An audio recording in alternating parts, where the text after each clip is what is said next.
Professor Yadaya is a very eminent academic.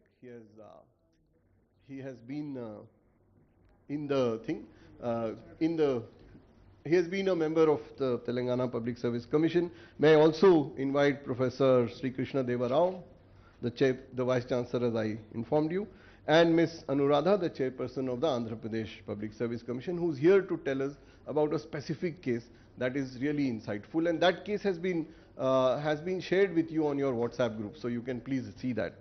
But before I hand this over to the Chair, Parmar Ravi Manubhai, may I welcome our Chairperson, Bura Venkatesham, who's been the Chairperson of the Telangana Public Service Commission for some time, to make a very important announcement. Please. Good morning, Mom. Good morning to each one of you. It's our privilege to host all of you for this important event. Now, Honorable CM is busy with something else, so he said he will try to make by 12 o'clock he would like to come. In case further delay, he will depute some very senior minister for the conference by 12. So that's why I requested Honorable Chairperson UPSC to stay back. So he will be joining for the inaugural session. So before inaugural session starts, not to lose time, we have started this program now. So this session will continue, and then when Honorable CM or his representative comes, then we will start the formal inauguration. So that the entire issue is jam-packed. So we need not to lose any time. We have taken up this step. So I hope all of you understand and appreciate. Thank you.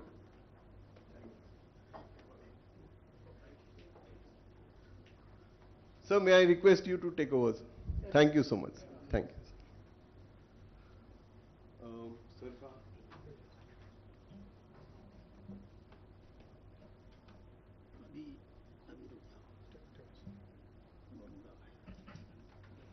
yeah, good morning, everybody.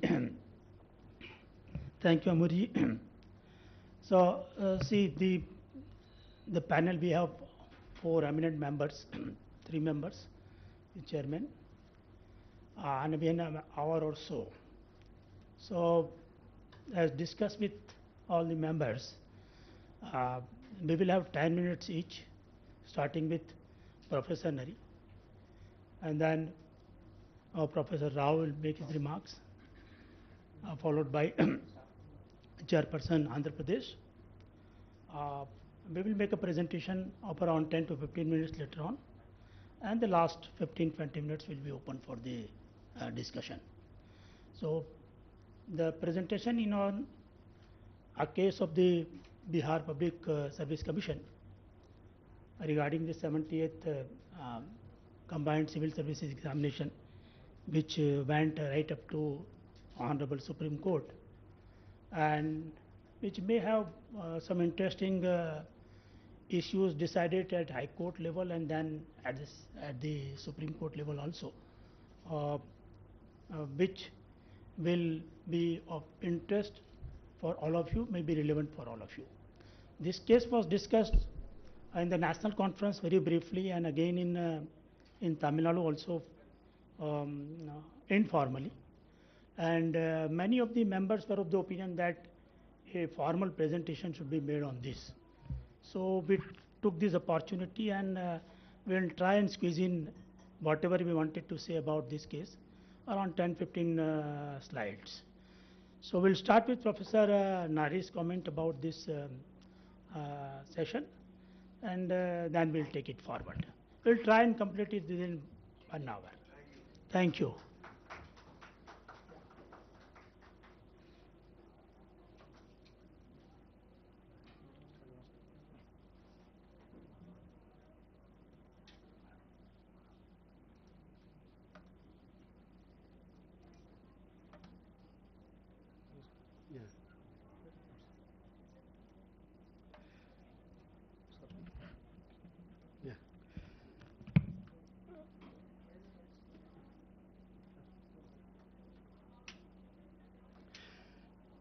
Good morning, one and all.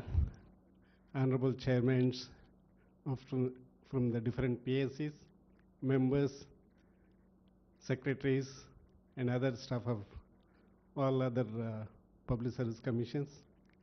Welcome you all on the behalf of TGPSC.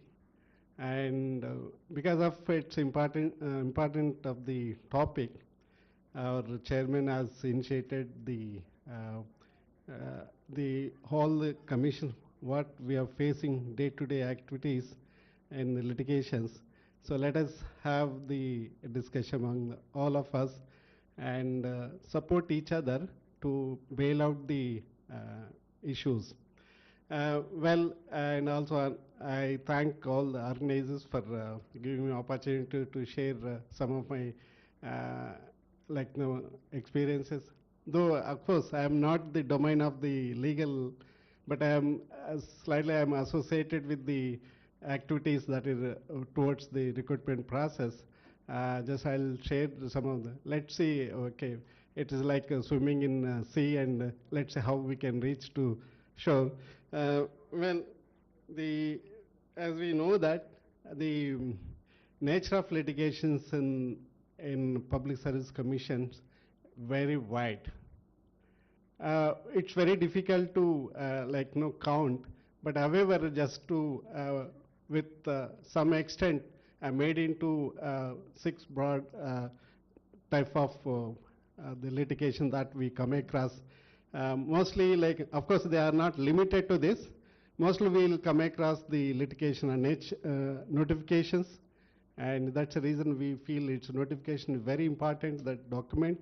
And then examination procedures, which is really it is not visible to any of the stakeholders, but you'll find a lot of litigations in the examination procedures, government GOs and its amendments, rule of reservations, and local and non-local issues, mandatory instructions to the candidates, and whatever we communicate the commissions to this all the public, that also is made into as a litigations, and also the commission's autonomy, that also is a question is now and then.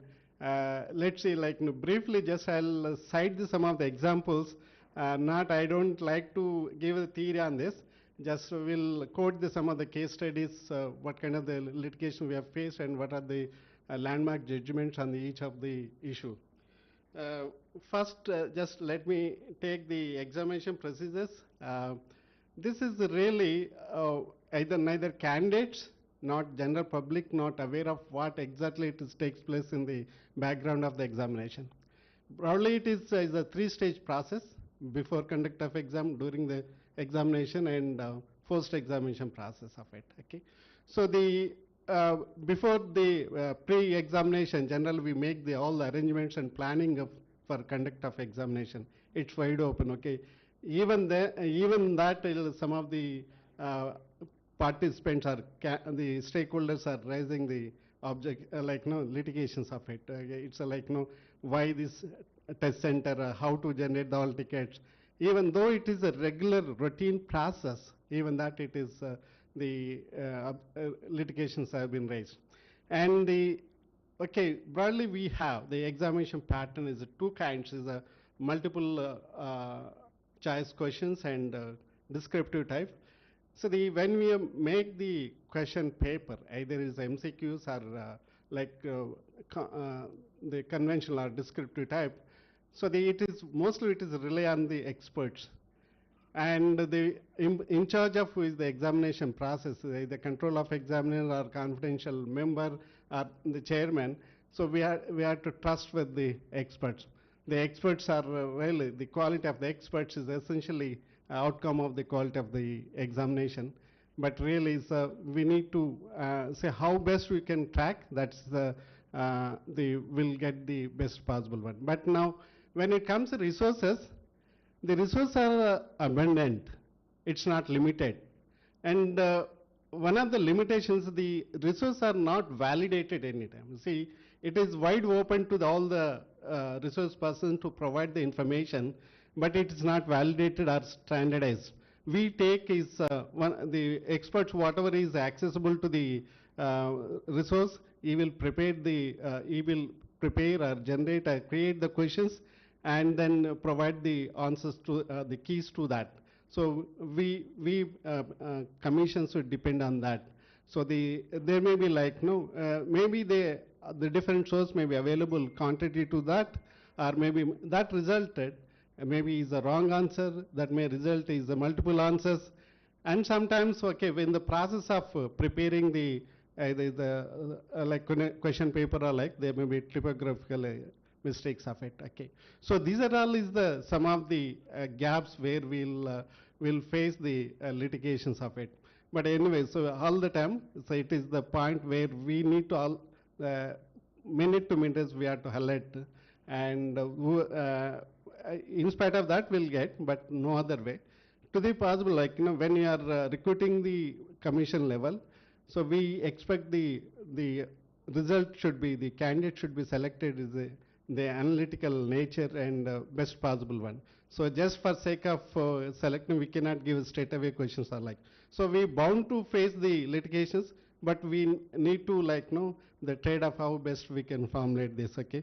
The one of the like the case WP recently, okay, there are number of cases was there. Recently on the group 1 of Telangana Public Service Commission preliminary exams, there are number of objections raised in spite of the very rigorous activity.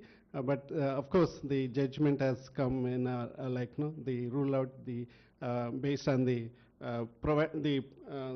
justification provided for each and one and of. And well, the one of the classical case, like recruitment of junior panchayat secretary. Incidentally, I was the convener for conduct of examination. We don't expect the like litigation of this kind. The eligibility is a graduation. The candidates expected to test in English language, and in English is one of the part is the comprehension of it. Okay. So no one can expect that, okay, we need to translate it the regional language, right? So we, as a pattern of conduct of exam, it was given in is the same as a comprehension. So all of a sudden as a litigation has come. We are the regional language medium, so it is not translated. And it has gone to the months together. Finally, we need to convince and then appeal, but still it has gone to the appeal. Finally it has the constituted committee, and then outcome of the committee is the final. So what I'm trying to say here is like, though it is obvious, and then even then it's a litigation has been has raised.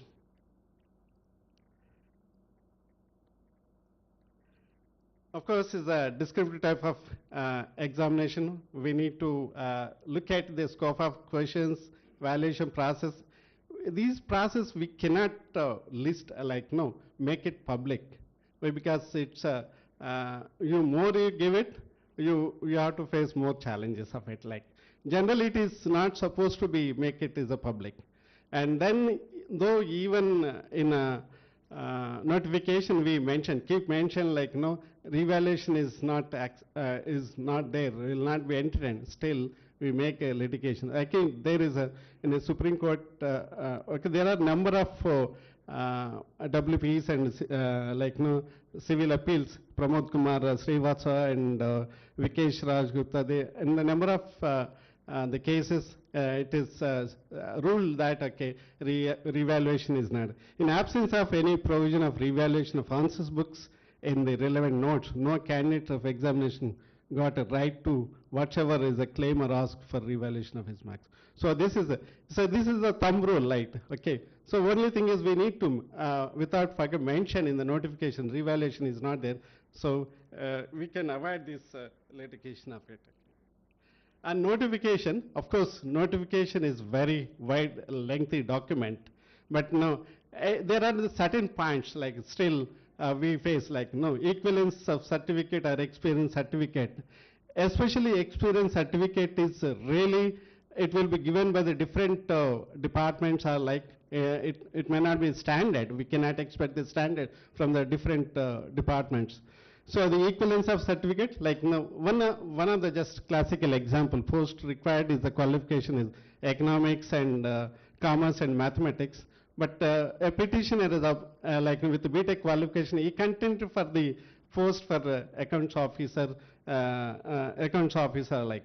So the tribunal of APS like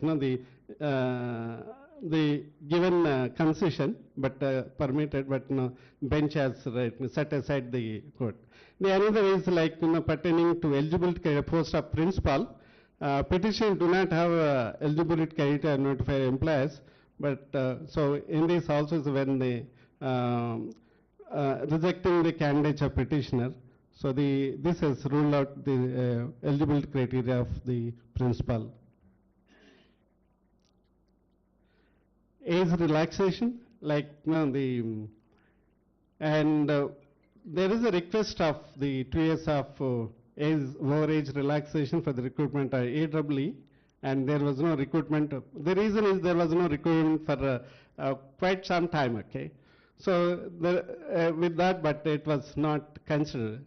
The court has not given any relaxation because based on that, the government has not given that. So this is the obvious thing. And another is like suppression of material. It's very, very important. We may feel that sometimes sympathetic towards the candidate. That should have like, no, not disclosing the previous appointment of in the application. The cancel, so that boils down to the cancellation refusal of appointment. Person who indulges suppression or suggestion of falsity does not deserve the public employment. We are being the recruitment agency. We should not be any sympathy. Like if you are sympathetic for one person, we are doing injustice to other. So that we have to go as for the rule. That will avoid some of the litigations of it. Rule of reservation. Yeah. Well, there is a ambiguity or the queries between the vertical and horizontal reservations of it. And there in TGPSC, we, there was contention on this, in the appointment of junior election. It's not that only this case, but there may be a number of it. I'm just citing one of the example. The PWD category is claiming for the consider the vertical reservation. So but no, specifically, actually in the government GO, it is specifically is not mentioned as a horizontal reservation. But there are the judgments on the in the Supreme Court that the woman and physical person with challenge and any special reservation to be considered as horizontal reservation. Of course, the AP has given the GO pertaining in regarding the other. So later in TGPC also is given towards this. So the results we have to be very careful whether it's included in the GO or not. Instructions to the candidates. Instructions are instructions published in the notification and other form of it is, it can be considered statutory effect. Whatever we communicate, that's a rule. And one of the classical case of Telangana, Tamil Nadu Police Commission, the candidate has marked answer scripts with pencil. So that has maybe is an indication of some symbolic representation. The Honorable High Court of Tamil Nadu is allowed with writ petition as a made writ petition, but Public Service Commission of Tamil Nadu has made an appeal, and the Honorable Supreme Court has set aside the judgment of High Court. So this is one of the example the instructions are to be. Yeah, Commission of Autonomy. Okay, so the Supreme Court clarifies that the Public Service Commission's autonomy is recruitment and conduct of examination and interviews only. So this is there are this these judgments, and so this role is I thought of sharing. These are some references. Anyways, for sake of reference, I am just providing some of the judgments of 20+. Thank you for your attention. Thank you for giving opinion. Thank you, Vanada.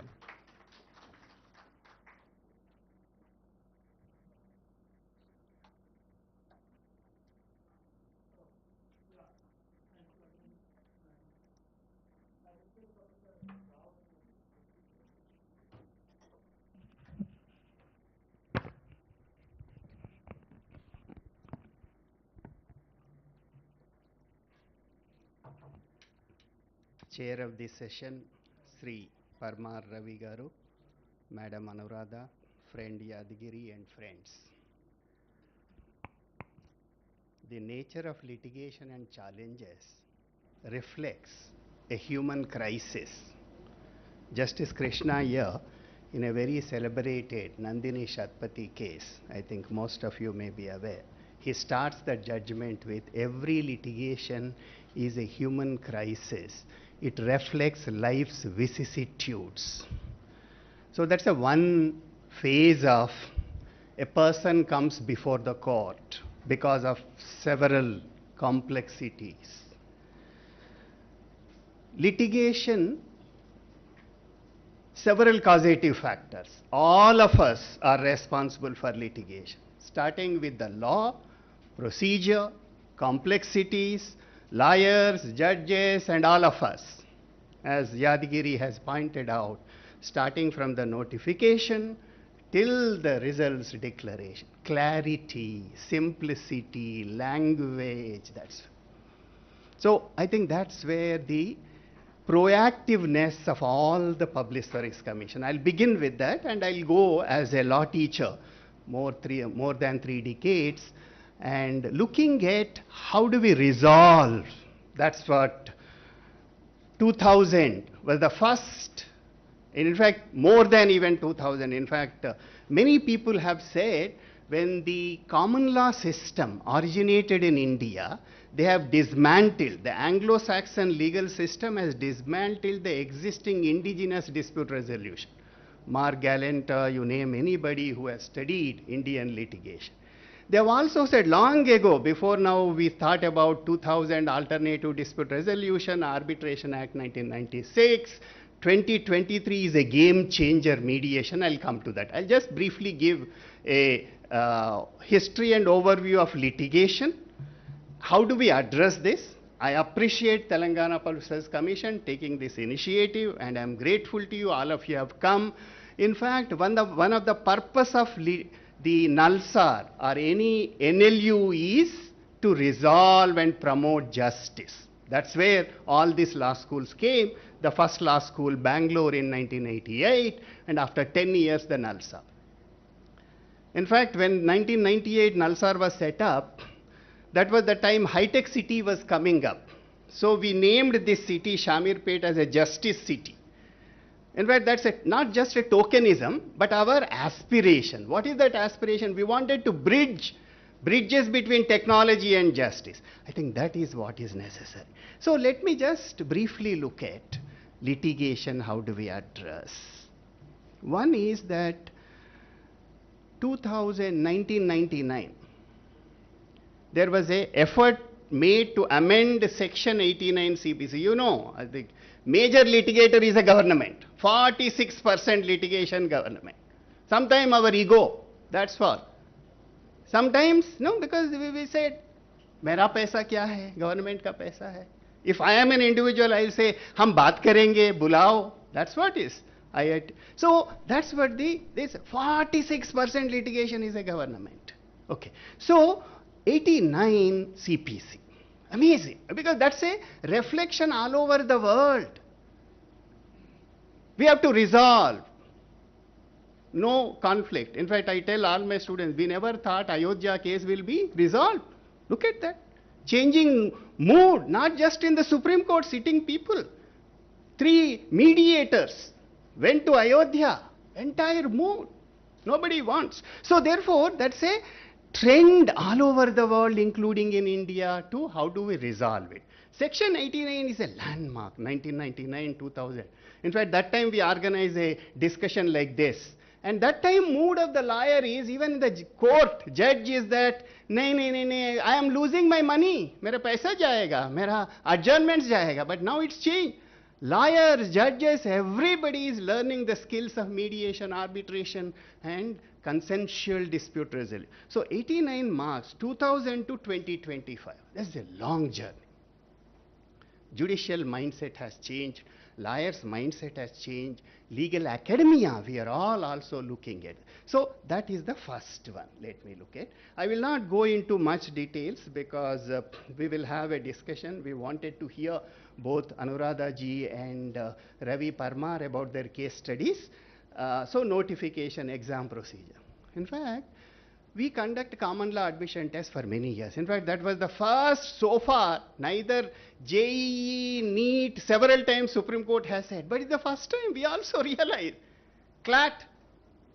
And CLAT, I'll just leave, I will not go into much details. Question paper is something which is, we should be very careful, Public Service Commission, please. We avoid even none of the above, we should not give. All of the above, we should not give. And there's I know confidentiality. We have been, last 10 years, we have been doing the common law admission test. We know about that. But clarity, question paper, database, simplicity, simple. There's a lot of, we are giving a choice for the court to point out. So that's a question paper, notification and other. So let me come back to the mediation. And another 2 minutes I'll take. So as I said, there's a lot of efforts. 2000 Mediation Act. 2023 Mediation Act not only is now rules have to come up, okay? And rules will come, which is a landmark moment in India's legal landscape because it consolidated different mediation practices under one comprehensive legal framework. They have almost all brought several laws together. And the first thing is it also has promoting technology, online dispute resolution. I think that's going to be, and with the AI, it will really help. But of course, ultimately with the technology, online dispute resolution, artificial intelligence, somebody human mind also has to look at and finalize. Second 2-3 issues is like, we did some studies in Delhi as a part of the Law Commission of India looking at what is the best disposal method. Whether it is a time-based disposal, case-based disposal, and several others, but still benchmarks have not been. It resulted in a report of the Law Commission that was the 245th Law Commission of report. And that was the time we studied Delhi High Court, Delhi Court, civil cases, criminal cases, and still it's not resolved. So that was a case which came from Imtiaz Ahmad versus State of Bihar, where all criminal cases are pending. Nothing we move because interim order by the Supreme Court, High Courts and complete. So in that context of the Imtiaz Ahmad versus Union of India, they have asked the Law Commission that 245th report, at least interesting. So we need a benchmarks. I'll give an example. Murder trial can be completed within 1 year. Let's say after filing, maybe it's difficult with the new criminal laws. Timelines, at least first time we see in the new criminal laws. Whether we will follow or not follow, that's a different thing. But timelines. Similarly, we need to identify the various issues in the Public Service Commission timelines and other. 2 minutes Amir has cautioned, so I'll just briefly look at. So benchmarks of what are the routine type of cases. Maybe a national research study would help. That's what always, if we look at abroad, anything which comes for a reform comes through an empirical study which convinces the court. So I think that's maybe the better. There are multiple factors, not just only law, lawyer, judicial mindset and lawyer mindset and all of our mindset. We should not point only finger at the court, but all of us are combinedly responsible. There are also multiple factors. Delays can be caused due to challenges of lack of infrastructure, computers. In fact, in our study in Delhi, we found, they said, we don't need judges. What we need are good stenographers. That was what we found out. So there's several factors. Lack of infrastructure, lack of support staff, lack of adherence to strict deadlines, continuance of cases, poor quality of counsel. Because that's another one. So one, transparent time-bound recruitment process, I think we should be. Data management and modernization, and as far as possible, clarity in everything. I know it's very difficult. So lastly, I am a strong votary of alternate dispute resolution, online dispute resolution, use of all technology. I think I'll once again stop here. We look forward next 2 days, and we all of us, this is a right and opportune time with the Mediation Act, online dispute resolution technology. Hyderabad is known for technology and the giant of the technology. We will be happy to work with all of you, and let's see, at least the next 5 to 10 years, there will be at least 5% of reduction of this. I will not promise that 100% we will reduce, but let's make a positive trend towards conflict resolution. That should be the primary decision of all of us. Thank you for giving this opportunity. Thank you, Professor Rao, for your thought-provoking comments. You have really set the tone for this conference. May I now request Madam Anuradha ji to make her presentation.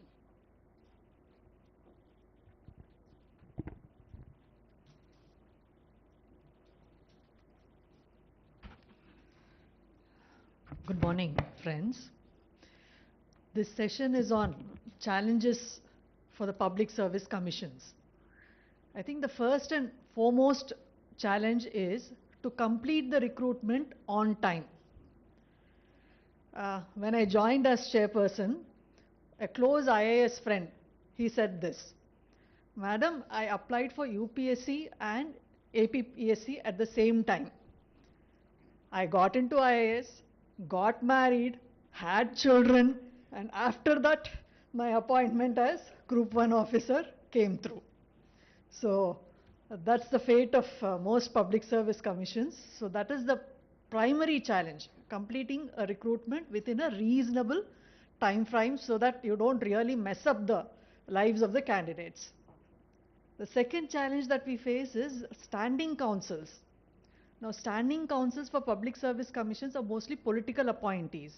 And every time a government changes, they're given a subtle, this one, please resign and go. And then the time taken for new appointment, and in the new appointment, we have no say whatsoever. The AG, he will select. So he has to sort of get into this one. The recent government change, I think we did not have a standing council for more than 6 months. And all the cases just were sitting like that. The third challenge is the budget. Many other service commissions may not be facing this, but I think our government at some point of time felt that APPSC is getting too independent. So it removed the head of account, which allows us to pay the legal expenses. So, I mean, the APPSC at that point of time was appointing its own lawyers in the Supreme Court or in the High Court. So that power was taken away, so that if we want to pay any legal bills, now my bill goes to GAD, GAD sends it to law, law sends it to finance, and only then it gets cleared. So now it's more than a year. I think my standing councils have not been paid even 1 paisa. And on the other hand, they are incurring expenditures because they have to file for wakalats and things like that. So it's a sorry state of affairs. I was asked to, and the third thing is, after each stage, those who have stakes in getting the notification cancelled, they file. The minute the preliminary examination is over, I have failed it, so let me try through some means to get the recruitment notification cancelled or at least stayed. So coaching centers is one stakeholder group, because every time a notification is cancelled, it's 1 more month of coaching and 2 more months of coaching, and I only call them bakras. The poor fellows, they're paid through their nose for all these courses. And the second stake group is the contract employees. So they know that if a recruitment notification goes through and regular employees come in, their jobs are at stake. So I've had in AP, I mean before my time, 2 notifications for assistant professors and lecturers in universities and colleges.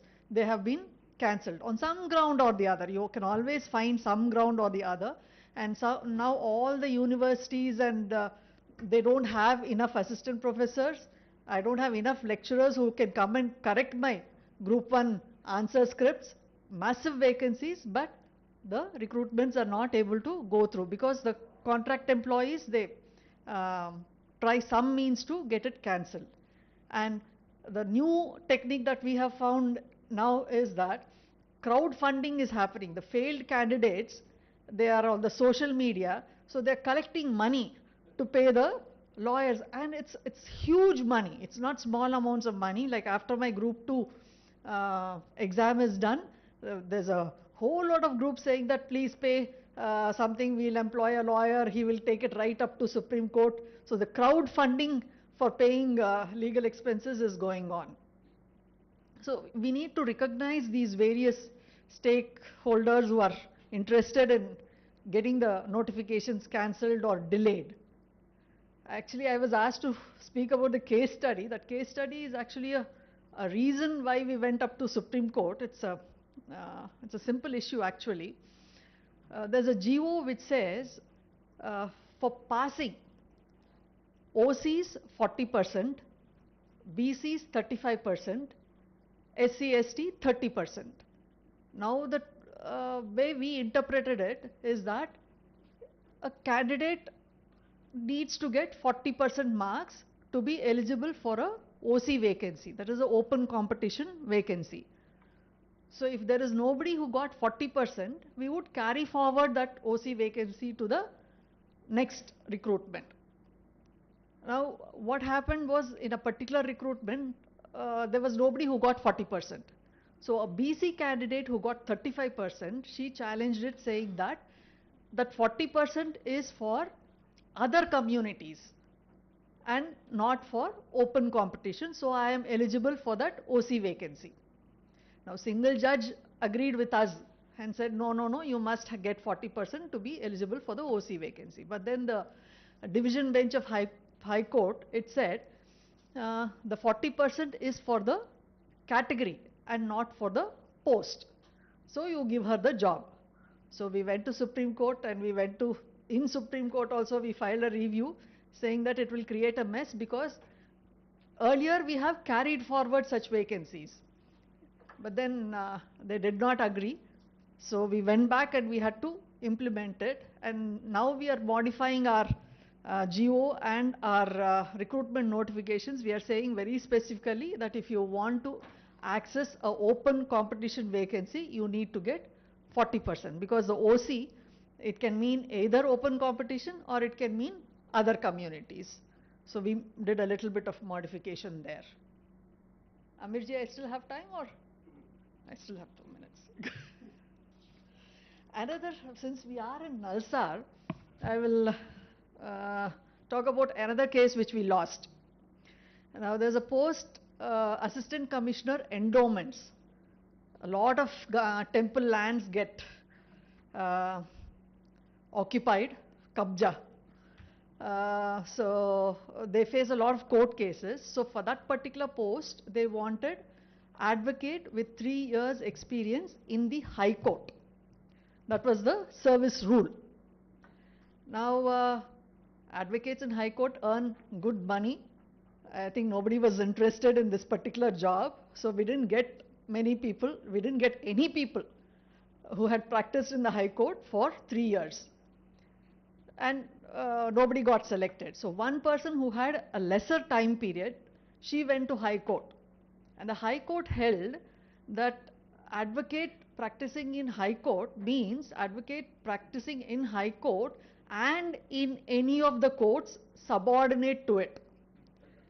And now, I mean, every court in Andhra Pradesh is subordinate to the High Court. That means you practice anywhere, you're eligible. Now, who decides whether the person has practiced or not? It is dependent on the Bar Association ka certificate. Now, whether the Bar Association has really seen that candidate practicing, actually this is something which you also need to work on, because we are recruiting a whole lot of prosecutors, especially term prosecutors, and their service condition is 3 years of practice in, and a lot of fake certificates are floating through. So maybe you need to work out a system on at least on a monthly basis or a 6 months basis. You need to have which are the advocates who are actually practicing and who actually have practice in either the courts or the high courts. So now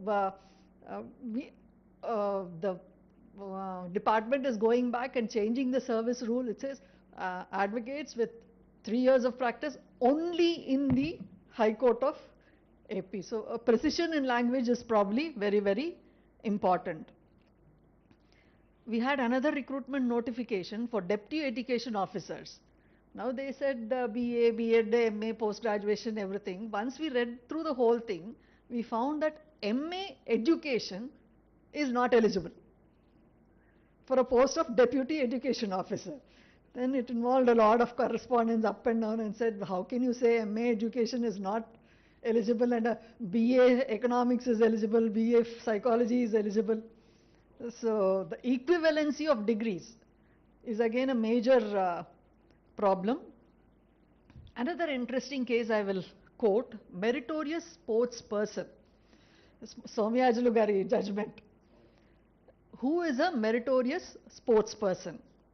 The GO had sort of description, and in the annexure they said for group 1 services he should have played at the national level or university level.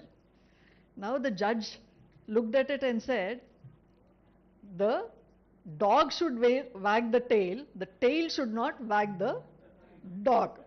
So you said nothing about group 1 or the qualification in the substance of the GO, you've put it in the annexure. So we still call it a kukkatoka judgment, a dog tail judgment, and it's still in force. So we had to change the GO and make a lot of modifications. If you have certain conditions, you want to define a meritorious sportsman, you have to define it in the main body of the order and not in the annexure. The other problem is fitness. Yes.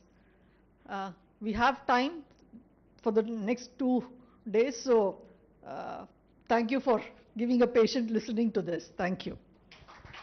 Thank you, Madam, for your remarks. Many of them are very relevant for all the PSCs. So, now we'll start with our presentation. The formal presentation, I'll run through it.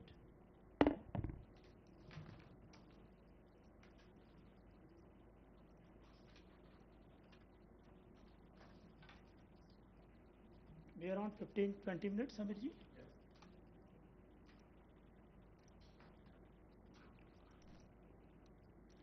So, this one. So I'll not go into the minor detail of the case, which is anyway available in the presentation. It will be part of their official listing, so you can go through it. Yeah.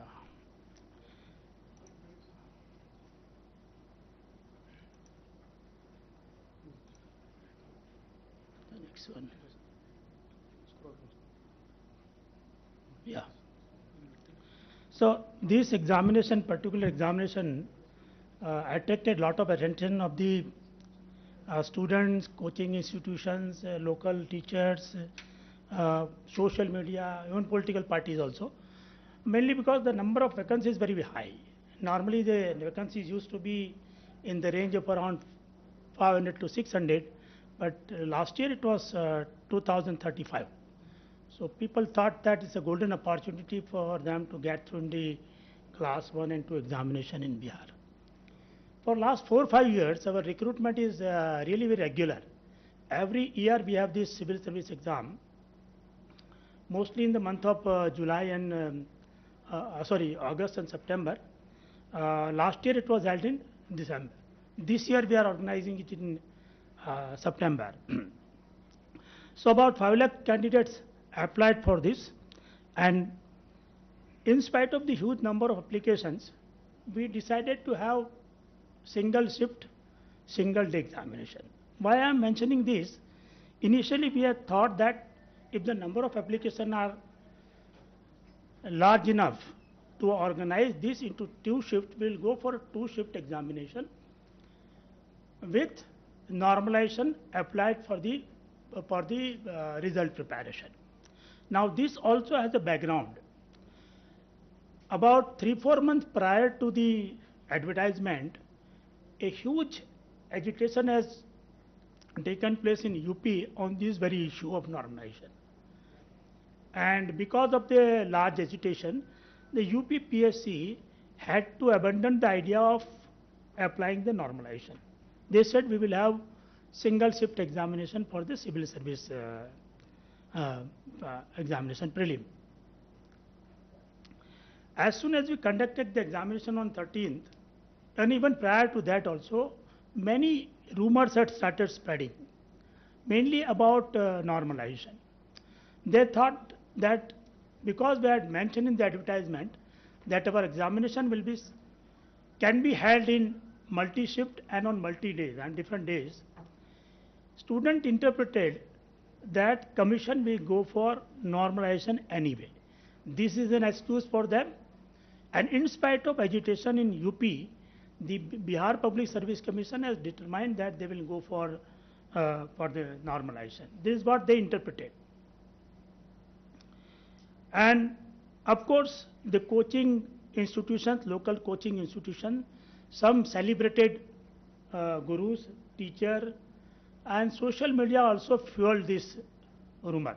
They in fact helped spreading the rumor. They were leading the agitation that they did in front of the commission's office. They provided them financial support, they provided them the logistical support, even leadership also.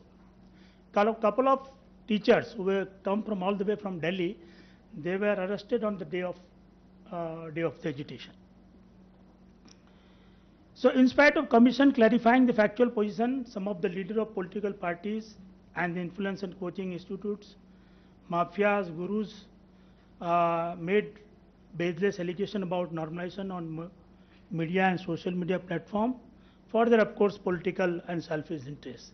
The important thing that we need to consider is that this is an election year in Bihar. So assembly elections are going to be held in October and November. So all the political parties, especially the one like headed by Mr. Prashant Kishore, they are looking for some fertile ground to, expand their base. And they saw this as an excellent opportunity to influence the youngsters, students, and all the candidates. They thought that they are spread all over, and the number of applicants being almost 5 lakh, they thought they can influence a large number of youth there. Apart from normalization, they also made demand for extension of last date. They also made demand for extending the date of examination and many other things on different grounds.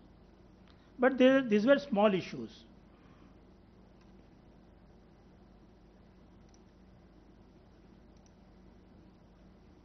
Yes, next one, can you help me?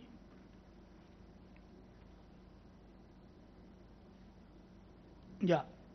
Now on date of examination, that is 13th of December, we had around 912 centers all over Bihar. In all centers, except one center in Patna, the Bapu Pariksha Parisar, the examination was completely normal and peaceful. This one particular center, Bapu Pariksha Parisar in Bihar, is a unique center. It has a capacity of around 25,000 students. The government of Bihar few years ago decided that they will have large examination centers to be used by different government agencies for the examination, mainly for class 12, 10 examination and also for the competitive examination. This particular center is in Patna with 25,000 capacity, and there are another 9 centers in different divisional headquarters with a capacity of 5,000 students. On this particular center, we had allocated 12,012 students in one center, and Commission had used this center for the very first time. Commission had never used this center earlier. Considering the large number of applicants, we thought we should use it, and that's why we used that center for the very first time. On some pretext on that day, on delay of distribution of question paper, some students started agitating. They created ruckus, they created disturbances, and in one particular hall, the student in the front row, they snatched one envelope from the invigilators, and taking that out, they went to other classes also and spread the rumor that the question paper has been leaked. They also instigated other students to join in the protest. We have video showing that these agitating students went to some other room, entered from the one entrance, and started, snatching answer sheet of the question of the paper. Students were giving peacefully. That was about an hour after the starting of the examination, because all examination center had the CCTV cameras also. So we have this with us. Basically, they stopped large number of students who were peacefully giving exam from appearing in the examination, from writing the examination. They disturbed the examination. They vitiated the process of the examination in 1 or 2 room, 3 room.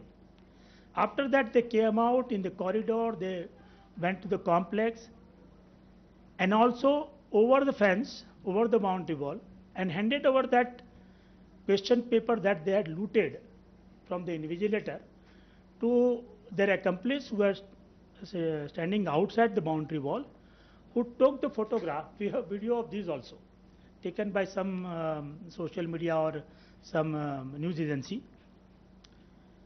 They are taking the photograph of that at around 12:45 or so, and at around 6 minutes past 1, we get first information that the paper has gone viral. So they sent that very question paper, which was looted from that center, to one of the news agency.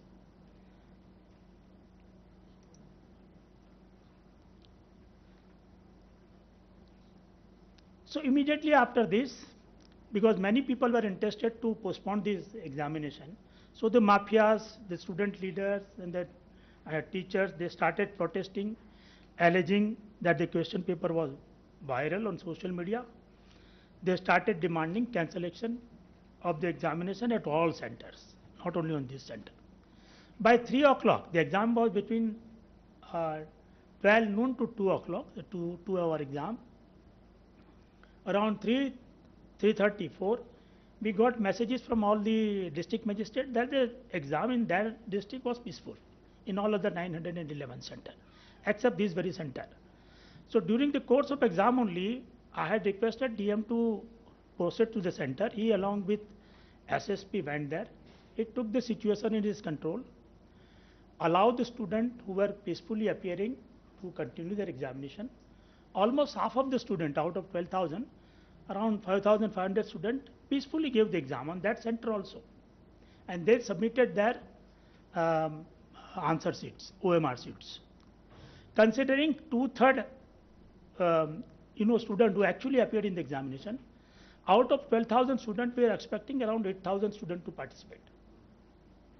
But finally, only 5,500 gave the OMR sheets, meaning thereby about 2,500 students were disturbed from giving the examination, or voluntarily, started protesting in this line. Leader of some of the political parties also later started supporting them. In the background, I told you why they supported this protest.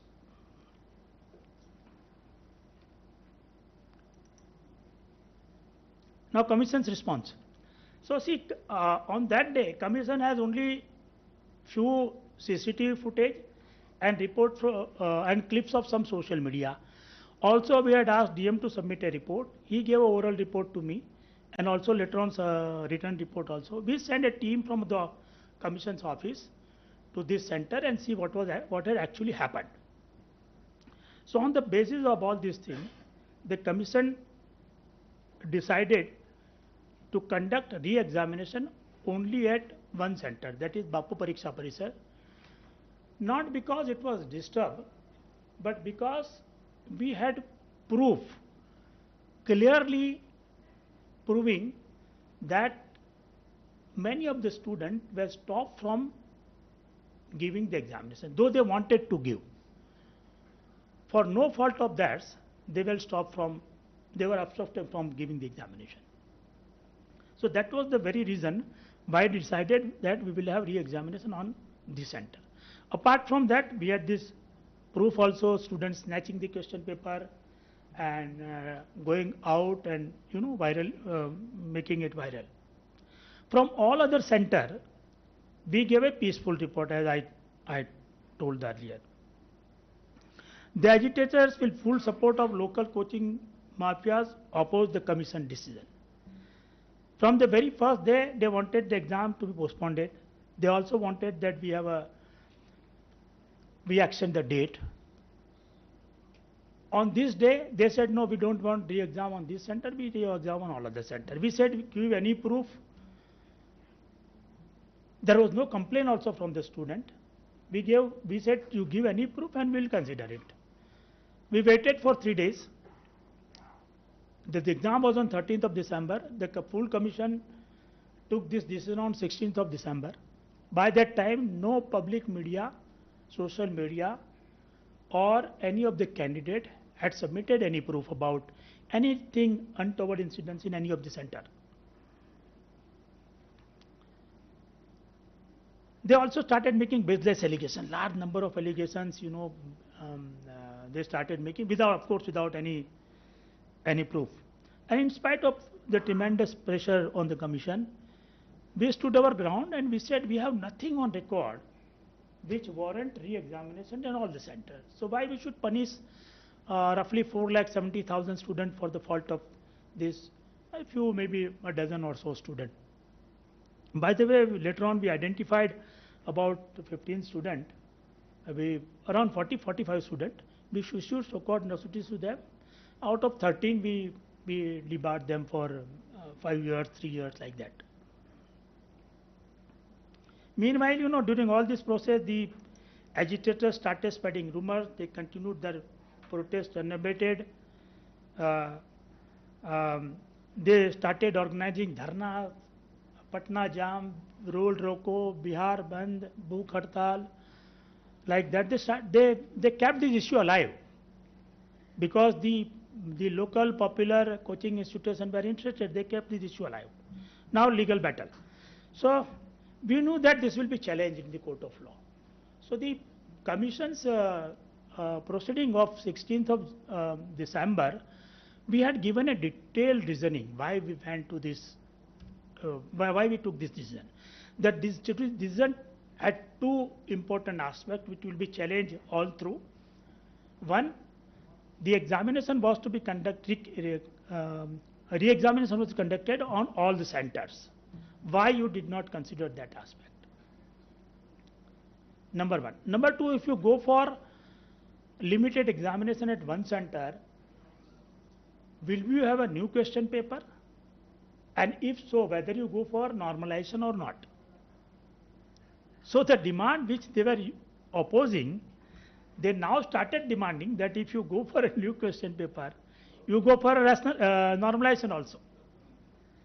But commission had 3 different incidences of BPSC examination in past 4-5 years, in which at 1 or 2 center the re-examination was held, and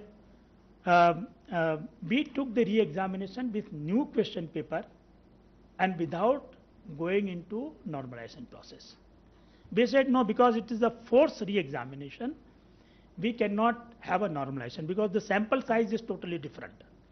One is only 12,000, another is another is say about 3,70,000. So all these issues they started.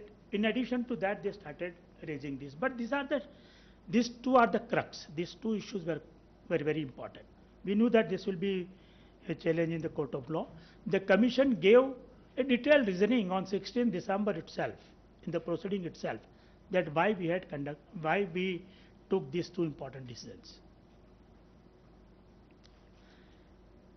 To stall the examination process, they demanded stay order on the re-examination also They also started making wild allegation against the commission in the High Court. They started organizing dharna a day before the hearing on in High Court to pressurize High Court also. They will call large number of students in Patna to pressurize the High Court. The agitators with logistic and yeah, this I told you.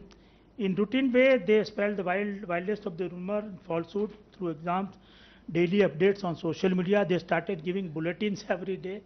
Even some students also who were petitioners, they started giving that. They kept up pressure on the commission. Meanwhile, pending final order of the High Court, the commission on 19th of February declared the schedule of the main examination to be held during 25th to 30th of April. So we not only declare the result of the prelim exam with a new question paper and a new this thing, without normalization, which with the approval of the High Court, and also declared this. They wanted to stay there, these as well, but the High Court declined. More than 21,000 students appeared in the main written examination held during April. And we have started evaluating the answer sheet also. On 23rd May we have started. Meanwhile, finally High Court heard all the petition on 18th and 19th of March and passed a detailed order rejecting all the demands of the petitioner and dismissing all the petition, including the PIL. So these are important observations of the judgment. The High Court has made certain observations which will be very important and relevant for you. As Commission had apprehended, these two issues were very important for the High Court also, and they agreed with our reasoning that there was no need for a new question paper, no need for a normalization even if a new question paper was used. So now with 12,000 students, you taking new examination for 12,000. So it is not 1 or 2 center. It's 12,000 students. And if you held examination with a new question paper, and if you don't apply normalization, I think many of these PSC need not reorganize re-examination for all the center. That was a very important takeaway for us. High Court also said many things like there was no proof, there was no need of any proof for any large-scale use of unfair means resulting into vitiation of the exam process. Due to strict frisking and installation of jammers, even if question booklet was circulated on social media after about an hour or so, no examinee could have been possibly benefited, as they were all sitting in a sanitized examination halls without access to internet connectivity or electronic gadgets. Mere post on Facebook, X, WhatsApp, etc. about mass scale malpractices or paper leaks are not sufficient evidence. This High Court has very clearly mentioned all these things. This is, I think, verbatim we are quoting. Only out of the nefarious design of the coaching centers to have more enlistment for profit, instead of students being explained the concept of normalization, they were supported in their agitation even before the exam started. This was not a responsible act. This is what High Court said. A High Court also directed the Commission to set up a high-level committee of experts to review the security measures and overall management of the examination. Of course, the kind of interest it has generated, we knew that this will be a challenge in the Supreme Court as well. And they had eminent lawyers, a battery of lawyers with them. More than 20 lawyers appeared for them. And the final battle was at Supreme Court level on 23rd of April. Supreme Court at hearing said itself dismiss all the petitions. They did not pass a detailed order, but they agreed with the reasoning of the High Court order. The same important takeaways I have listed here, uh, which you can go through later on. For the shortage of time, I will not read through. But High Court had given 31 or 32 specific issues. Out of that, important issues I have listed here. So this was all from my side. Thank you for this. So we have 20 minutes for the floor. This is what we had agreed to.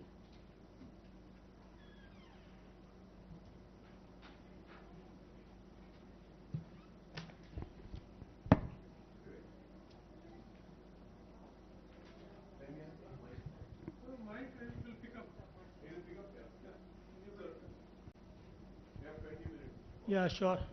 Any question about any of the issues made by the panelists or on the presentation, of course?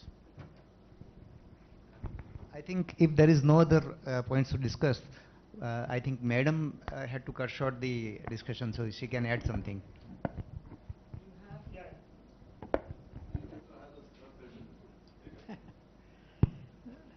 Sure, nobody else? Regarding what Madam said, see, when the governments change, the advocates also change. So, in Tamil Nadu, the system we follow is it's inevitable. See, when the governments change, they are political appointments, so the advocates sometimes get changed. So, but Tamil Nadu system is the existing advocates, even though they may belong to previous political party or something, they are allowed to continue till the new set of office bearers take charge. Because it's not only TNPC cases, there are thousands of other cases for government which are urgent and critical also. So the old system continues till the new advocates take charge and come into picture.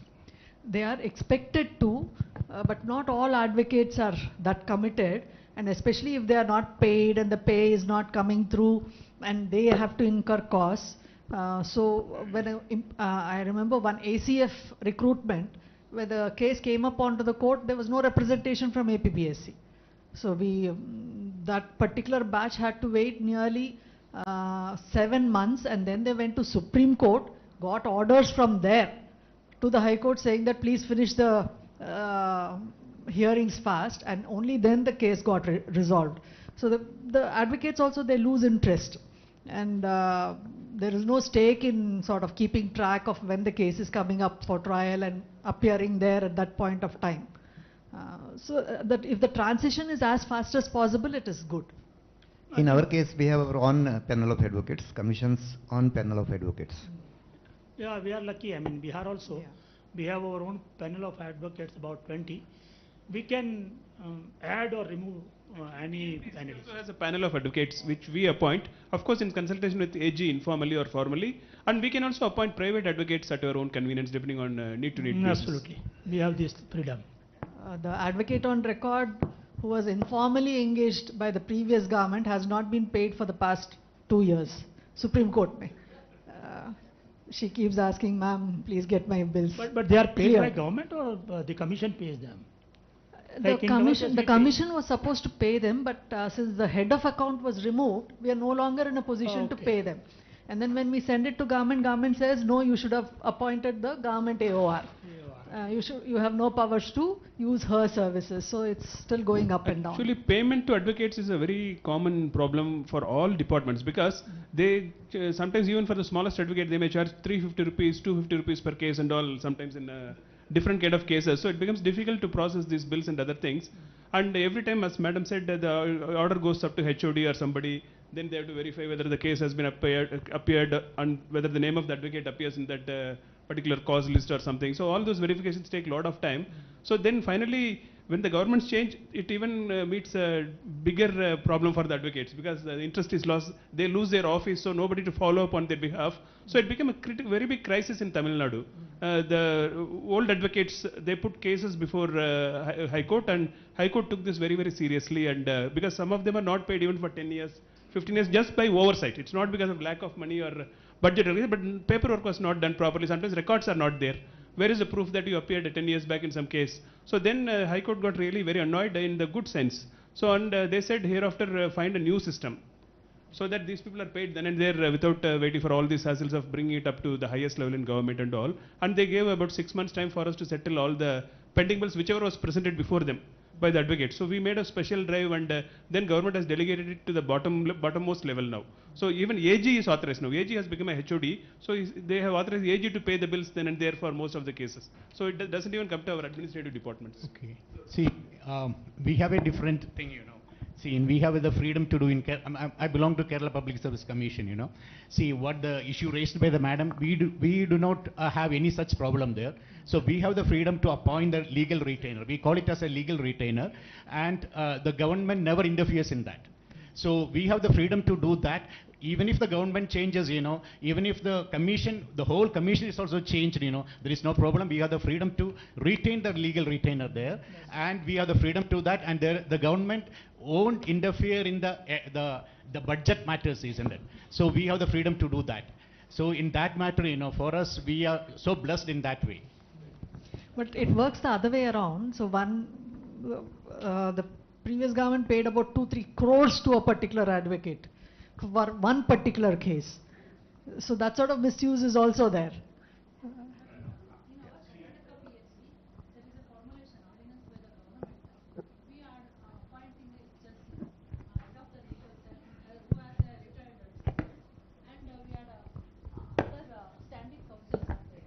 That's why there is no issue regarding changing of AG and all. And now what we are saying is, whatever we are paying, the proposal that I have sent to government, which is yet to be approved, is that the standing council's pay should include all his expenses.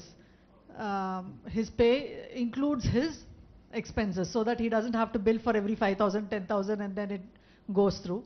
So hopefully that will come through. So, madam, what we do is, there is not, his payment is fixed, and it is fixed by the commission itself. And for every case, it's not that way. There is a fixed payment is there, and for other official office purposes and other things, he can claim, the actual bills will be sent to the commission, and we pay on the basis of that. I think maybe the payment of advocates, it's better to have a consultative process of the state government advocate general, and also what are the best practices UPSC.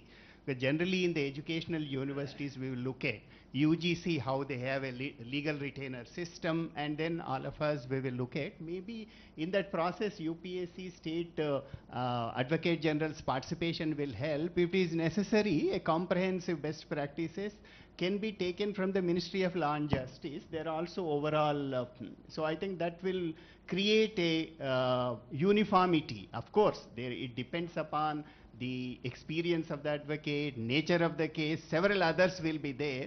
So when you are engaging a senior advocate, even for appearance before High Court and Supreme Court, is huge.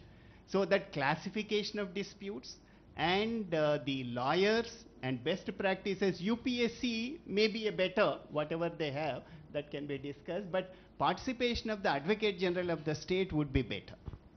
And they also charge on the basis of the number of WPs. Number of like WPs. On one issue, correct. you might have 10, 20 WPs. 20. And if you're charging on the basis of WPs, the bill goes huge. That's a better rather than the number of cases. Yes. Honorable Vice Chancellors were referring to Section 89 of CPC, which deals with Yes. ADR, Yes. alternate dispute resolution. But whether it is applicable to selection process, it is not directly applicable to the selection process. What can be done? Okay. The PSC can constitute appellate authority, which can hear the appeals of the candidates regarding rejection of their candidature. Yeah, I think What your internal grievance redressal mechanism is the Yes. best one. But for that, the trend of increasing is use of compromise, means call both the parties. Section 89 has created a new jurisprudence where everybody is following. So I think you are right. It may not be directly applicable to that, but it depends upon the complex nature of disputes. But the best is you have your own tribunal system. First is simple grievance redressal mechanism. that is in the That's the, yeah. PSC itself. Yeah, within the PSC. Yes, And yes. then if there's any complex nature, you can look at either outside the Public Service Commission or engaging. Now with the online dispute resolution mechanism, I think that's a way which is available, the new future path of justice delivery. So my question is the same, that mediation is not applicable in service matters, because as and when matters are listed before Lok Adalat, the panel right away says that service matters cannot be listed for Lok Adalat. So in Goa also we face the same No. issue, that it is not applicable in service matters. No, I think this Mediation Act, new Mediation Act has a table which can be resolved, which cannot be resolved. I think everything can be resolved, but I think somewhere even the government, they have not mentioned exactly service disputes. Government related disputes is mentioned, but I think nothing takes away mediation in future. Yeah, in fact, I'll just 2022, in fact, the Supreme Court said even you can use even the criminal cases, criminal law cases, probation, compounding, and plea bargaining, everything has to be used. So I think they have not removed the scope, but scope is still there. But They are just now three.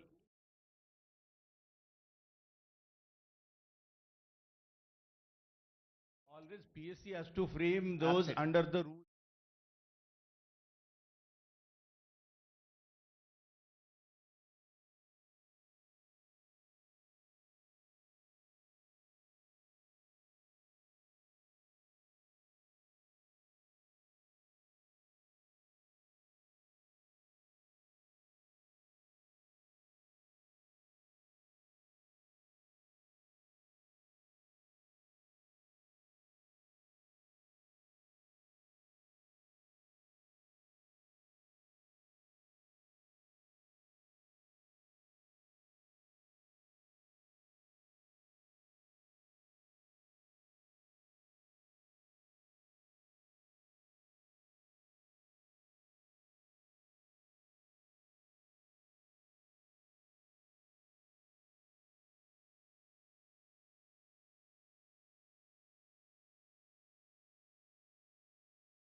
Yes. So how to understand it, how to go about in overcoming this problem is the major problem. Unless you have put your entire energy in it, whatever way you have done, then the court process, if you don't understand, appreciate and overcome the problem, then you will have all the problems. So to understand what is the various mechanisms people are using to file cases in the courts. Every state has its own experience. For example, Sikkim may have some different experience, Bihar may have different experience, Kerala may have different experience. So though the service commissions work in silos, each commission is an independent body in itself. There is no direct supervisory role of any commission on any other, including UPSC and public service commissions. So, but sharing the best practices, understanding each other's commitments and issues would be a better model. That's why a forum called Standing Committee of Public Service Commissions is established under the leadership of UPSC, sir. So with that, we meet regularly, and then these kind of conferences are organized. See, last time we had in Kerala on technology upgradation, how to utilize technology into the Public Service Commission recruitments. Now that you are an IT minister, how blockchain technology can stop various mischiefs occurring there. At the same time, now we are now into legal issues. So now Bihar chairperson has given a very detailed presentation how they could overcome an exam hurdle right up to the Supreme Court, which is never heard whether it is possible. The way they have gone ahead with the challenge is a very, very educative issue for all of us. So like that, Madam Anuradha ji also, she from Andhra Pradesh Public Service Commission, she enlightened us with various other issues. Now Prabhakar from Tamil Nadu, sir, has come all the way. So he has explained various things. Karnataka chairperson has come, Goa chairperson has come, then Chhattisgarh chairperson has come, Gujarat chairperson has come. So Uttarakhand chairperson has come. So like this, number of chairpersons and their colleagues, commission members, they have come. Now we are deliberating on various issues. And for your understanding, sir, especially for the minister's understanding, we are in a position, most unenviable position anybody can imagine. Because when 4 lakh people write the exam, we can hardly give jobs to 400 people. So that means 99.999% of people are unhappy with us, for no fault of you. It's not that we did something wrong. Just because they didn't get, they think we have done a bad job. Luckily, UPSC is saved from that problem, because UPSC has so much of trust built in for the last several decades.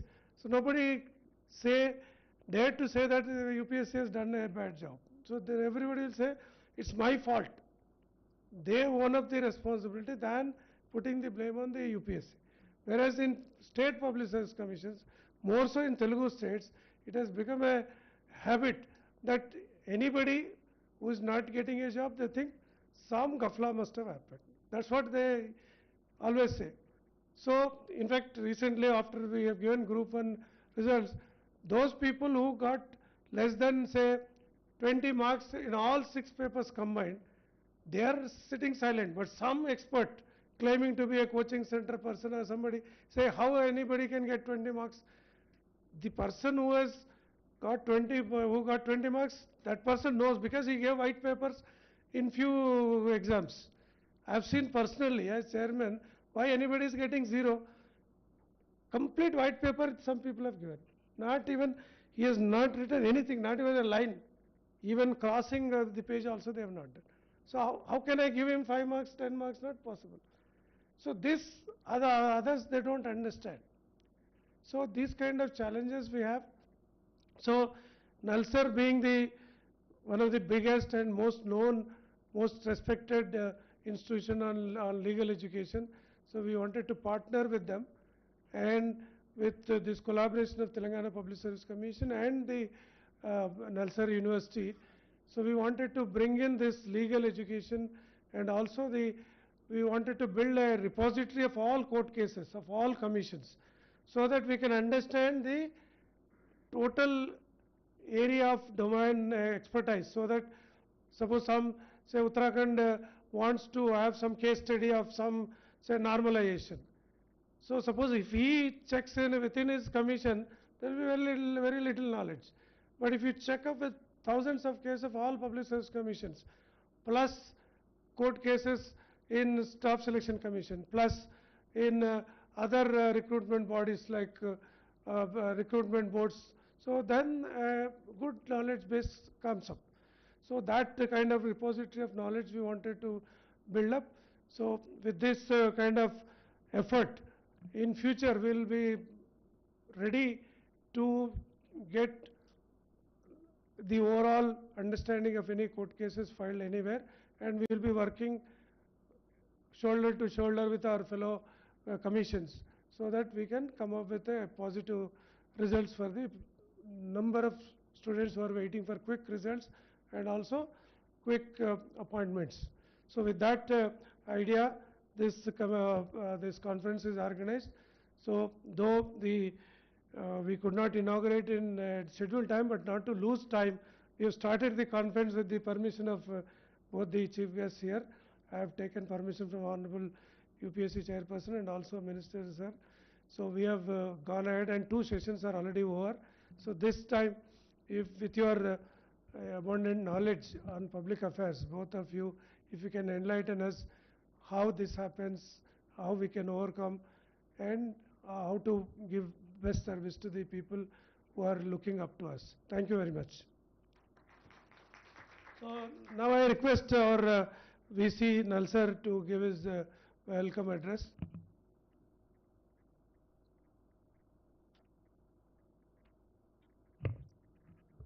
On behalf of the National Academy of Legal Studies and Research, Nalsar, I warmly welcome the Chairman of the Union Public Service Commission, Dr. Ajay Kumar ji, and our beloved IT Minister, Sridhar Babu, who himself is a lawyer, and his visit to the Nalsar campus is pending. I think some of you may not be aware, when Sridhar Babu was the Education Minister, that was during that time the domicile reservation for Telangana students was implemented. Since then, we are getting a very generous grants and support from the then Andhra Pradesh government and now Telangana government. So thank you, Sridhar Garu. And I think this is a right as a opt session also, as a lawyer and who practiced for some time and then came into the politics, so he will understand much better than any other person of the problems of litigation and the solutions to that. So I welcome again Sri Venkatesham Garu, Chairperson, Telangana Public Service Commission, distinguished members and heads of the Public Service Commissions from different states of India, esteemed judges, some of them will be joining and some of them are here, delegates, officers, our senior advocate Ravichandra, and several other friends, and all of you, those who have grateful you have joined this participation in this conference.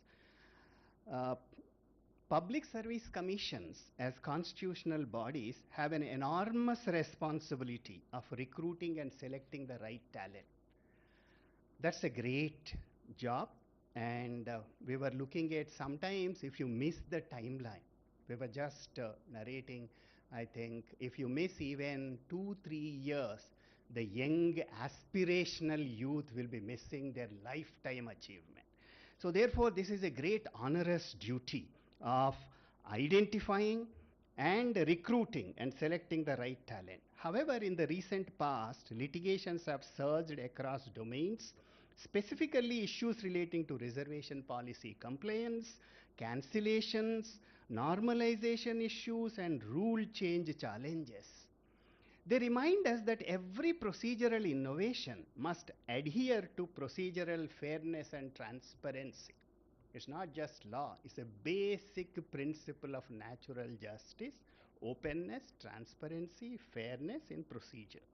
The autonomy of public service commissions must remain within constitutional guardrails, upholding their mandate and not to succumb to opaque or arbitrary practices. Through our panels in the next 2 days, from litigation anatomy to judicial compliance, from stakeholder accountability to forward-looking mitigation strategies, all of us, legal educators, practitioners, administrators, all of us must collaboratively address the major challenges. The solutions will be explored through multi-stakeholder national seminar like this. And as I said in the morning session, I am a strong votary of alternative dispute resolution mechanisms. Alternative dispute resolution mechanisms are recognized as an equal and preferable pathways to justice with amicable resolution of disputes. With the coming into force of the new Mediation Act 2023, that first time unified, standardized, and institutionalized mediation. It will transform India's legal culture, making justice more accessible, humane, and restorative. By recognizing technology-enabled mediation, the Mediation Act 2023 aligns India's dispute resolution framework with global trends and promote greater digital access to justice.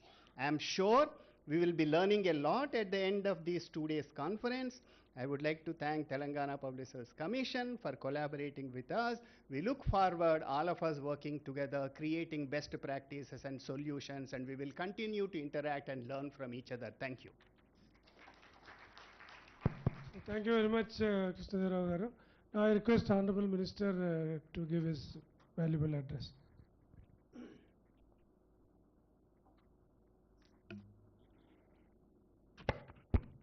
Andariki Namaskaram. A very good afternoon to all. I was supposed to say good morning.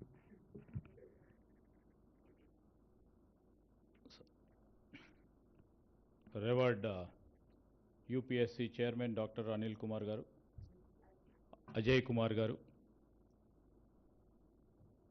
a tall figure in legal luminaries who is heading this Nalsar University, Sri Krishna Devaraya Garu, and the host and our Public Service Commission Chairman, Sri Burra Venkatesham Garu. And of the days, all the honorable chairmen of the different states of Public Service Commission, honorable members of Public Service Commission, and our Secretary of Public Service Commission here. And I was so pleased to see my senior advocate, Sri Ravichandra Garu, and friends on the video. So definitely this conference over here signifies some of the sharpest minds of governance, of law, and also the institutional reforms who have gathered here, and it's me addressing here. It's a great pleasure on part of me to address on this national conference on the legal issues and the mitigation, organized specially by our chairman, Burra Venkatesham Garu, on behalf of our Telangana Public Service Commission. As you all know, this commission is very young, but I can say on behalf of this state, it's most dynamic institution in our country. First of all, I would like to mention, because after so long years, the Public Service Commission, after we formed this state, has become first time for the past year more vibrant, more dynamic, and I commend our Public Service Commission for convening this timely and nationally relevant conference. In a short span, it has emerged as a symbol of institutional integrity, innovation and excellence in public recruitment. I would like to mention, because all the elders are over here, and we are proud to say, in a span of 1 year, with lots of rigorous exercise, this commission has conducted a record number of examinations, creating unprecedented employment opportunities for our youth. This is not an administrative achievement. It's a social commitment delivered. I would like to mention here, in a year's time, they could able to recruit 20,000 young youth into the process of the public employment. So all the credence for them. And this success stems from the vision with Telangana Public Service Commission, comes from reconstitution of this commission by eminent academics, seasoned civil servants, and domain experts. Together, they represent a confluence of wisdom, experience, and dedication to public service. As a government, we are deeply conscious of our responsibility to fulfill long-standing vacancies, some of which we have remained unaddressed for a decade. I was just mentioning to Dr. Ajay Kumar Garu, the Group 1 notification in the erstwhile Andhra Pradesh, combined state of Andhra Pradesh, has come in 2011. After 14 years, the Group 1 examination has been conducted and successfully conducted by our government. So this reflects the commitment, firstly by our ideology of our governance, and also reflects the commitment and the strenuous hard work taken by the Public Service Commission. So these individuals who may be working as the chairman or the members of Public Service Commission or the secretary who are working, have been tirelessly working to fulfill the vision of the government. But we have seen over the past 1.5 years, we were in the government. So time and again, we have seen so many systematic challenges confronting the Public Service Commission day in and day out. One of this is the topic of this today's and tomorrow's conference, is the litigation. Frivolous litigation, legal entanglements, and also so much of intervention by civil groups have become the routine hurdles stalling the recruitment process. You know, stalling the recruitment process in one way, and the other way, if you see in the social angle, they have sabotaged the aspirations of countless young candidates. But I would like to mention here the government commitment, government, especially the political willpower, made many things happen. When the litigation arose, and everybody knows this is a democratic country, politically, to have an advantage, the political groups also tried to stall. But still, we had a political will to recruit young people who have been waiting for the public services recruitment for the past decade. That political will has given so much of support to the Public Service Commission, who made the decisions on the rules and procedures and moved forward. So that helped us, that helps Public Service Commission to overcome many hurdles, many issues, and the recruitment has been done very successfully. You know, we all know when such litigation happens, we don't take it as a legal case. We keep telling. And on the public fora too, we keep appealing to the people.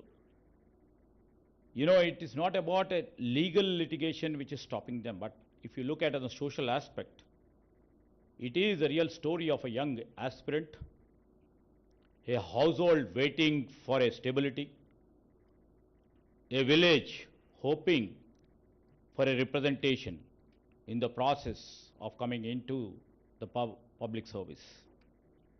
So what happening is all these legal delays not only shatters the dreams, but also lead to wastage of public funds and repetitive administrative effort. And we have seen it weakens service delivery and erodes public faith in us. And while identifying these problems. Hope this conference also tries to address in the way best possible, and hopefully not only the conference identify the problems, this 2 days conference shall put forward a roadmap for this institutional resilience. And as a Minister for IT, here working for our state, I can proudly say that with the exceptional IT capabilities of our talent here, it is uniquely positioned to pioneer a centralized database of legal cases involving public service commissions. Such a database augmented by a AI, artificial intelligence powered legal analytics, and also machine learning, as our chairman has just told, through the technology of blockchain, can help uncover patterns, predict risk zones, and inform the legal strategies. I commend the conference for incorporating panels on technology drivers legal solutions of the stakeholders engagement. This is not only, we're not seeking only Telangana based solution. It can serve as a national model. You know, IT driven state with the best of the Regal Research Institute headed by Krishna Devaraya Garu is here. We can come up with a national model empowering service commission from across the country with evidence-based legal insights and the strategic foresight. I would like to mention here, I'm a non-practicing advocate over here, whom I know, Mr. Ravichandra ji is here. Lot many depends upon the policy making. One, we do lots of the policy making because, you know, the eminent civil servant who is heading the Public Service Commission is here. And also one of the bright young IAS officer who has been made the Public Service Commission chairman is also here. Many of you would have been into the bureaucracy. But what happens is, as the political exigency appears, to go in for the recruitment, sometime noticeably or unnoticeably, we expedite the process of the recruitment. In that process of the recruitment, we miss slightly finer points which we leave it to advocates like us or to Mr. Ravichandra. You know, when litigation comes to us, when the policy framework is right, you know, then I was a young advocate who my senior always used to say, you read it many a time, you will find some loophole. Some or other loophole, a word, and, af, of. So due diligence has to start from the policy making. How many has to be recruited? How many in the inclusive theory of our political governance in terms of the rules of reservation, or in terms of any categorical specification which has to be told to the Public Service Commission.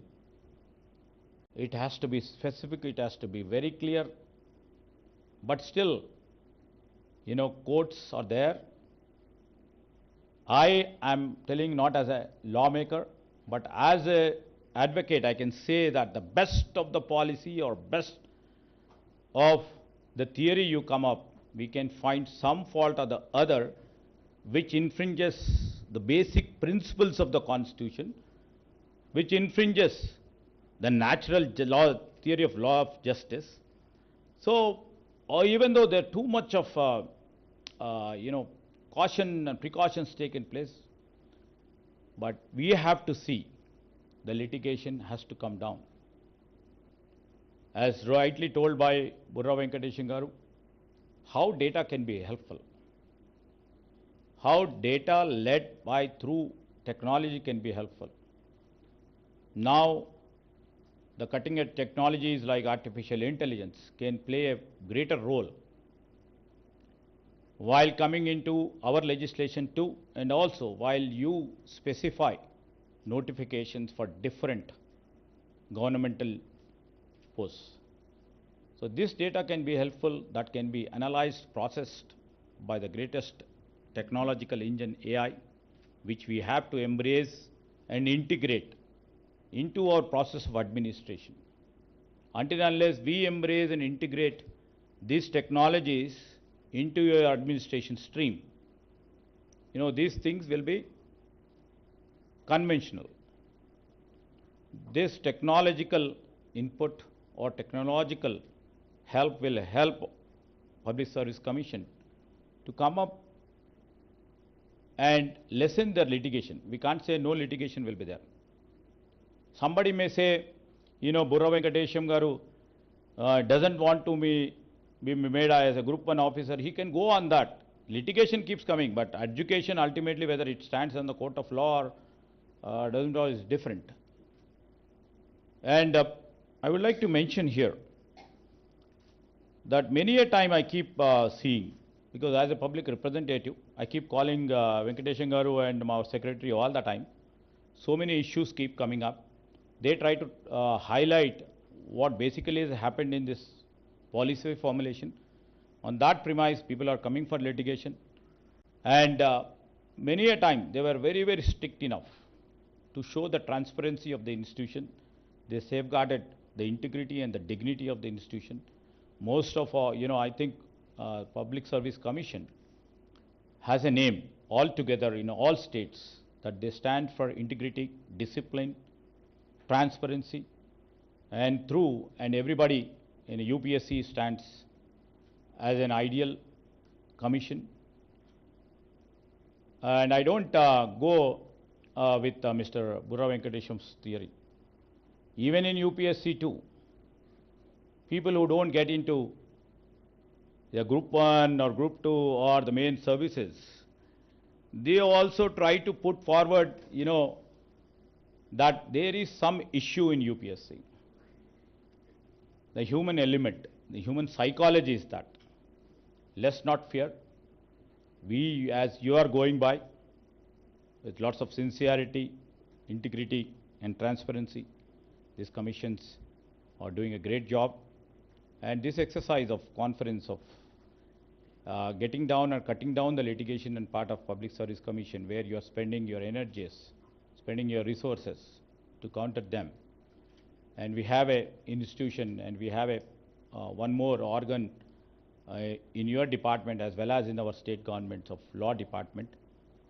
And we have to go in tandem with the law departments and the legal departments in consonance and see way forward for it. With the best of the brains you are here, I literally see the deliberations for the next 2 days may give lots of insights to us, be at the policy formulations, and also for the Public Service Commission to adopt to the few rules and regulations of this game. I hope to see, and ultimately our goal and aim for either for you or for us is to see that the talent is being recognized. Talent should get the right place. And through this talent, our nation grows. With one quote of Baba Sahib Ambedkar, I would like to tell, with quotes, constitution morality is not reached as a, not being considered as a natural sentiment. It has to be cultivated. The conference is a powerful step, I believe, in cultivating that sentiment. Not just in statutes or systems, but in the heart of the administrators, lawyers, policy makers, and all the stakeholders. I thank you one and all. I thank our chairman, Mr. Venkatesham, for inviting me over here to be in the midst of the brilliant minds over here. And way back, I shall be carrying some of the positive energy to do something back to the society. Thank you one and all. Thank you very much, sir, for your insightful and encouraging words. In fact, the exact words Madam Anuradha was mentioning, even one word can end up in litigation. Like Madam was saying, 3 years of experience in High Court, but it went on to High Court and High Court interpreted in a way, experience of High Court or any other court. Whereas if it was mentioned only in High Court, probably there would have been no litigation.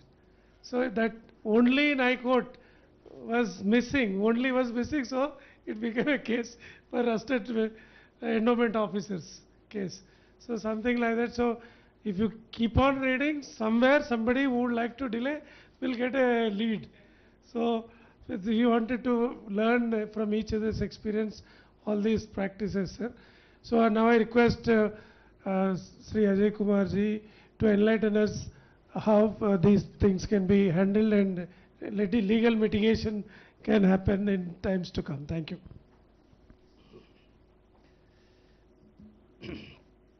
Good afternoon, everyone. Sridhar Babu Garu, Honorable Minister for Industries, IT, Law, Government of Telangana. Professor Sri Krishna Dev Rao Garu, respected Vice Chancellor of Nalsar University of Law. Burra Venkatesham Garu, Honorable Chairman of Telangana PSC. Dr. Dinesh Dasa, Honorable Member of Union Public Service Commission. Honorable judges and respected lawyers present here. Honorable chairpersons and members of various state public service commissions.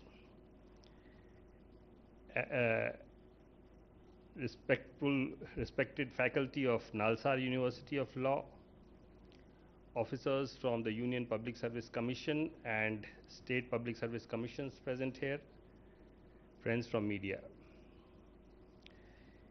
It's truly an honor for me to be here to share my thoughts on this extremely topical subject.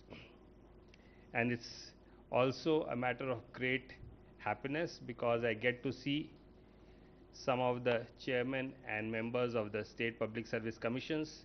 Some I had occasion to meet in Chennai earlier about a few weeks back, and now some more here for the first time, and I look forward to interacting with all of you after this session. I'd also like to compliment Telangana PSC and the Nalsar University of Law for having organized what is seemingly a wonderful gathering of luminaries, experts, eminent lawyers, jurors, to discuss something which is of extreme relevance. I don't want to be very long. I just want to make 3 brief points as part of my talk here. These are, the first is with respect to what is the challenge that we need to address. The second is, as both Burra Venkatesham Garu and Honorable Minister have said, how can technology make a difference? And third is, again, something on which the Honorable Minister alluded with respect to some of the process-related things that we need to look forward to. As far as the challenges that we see today,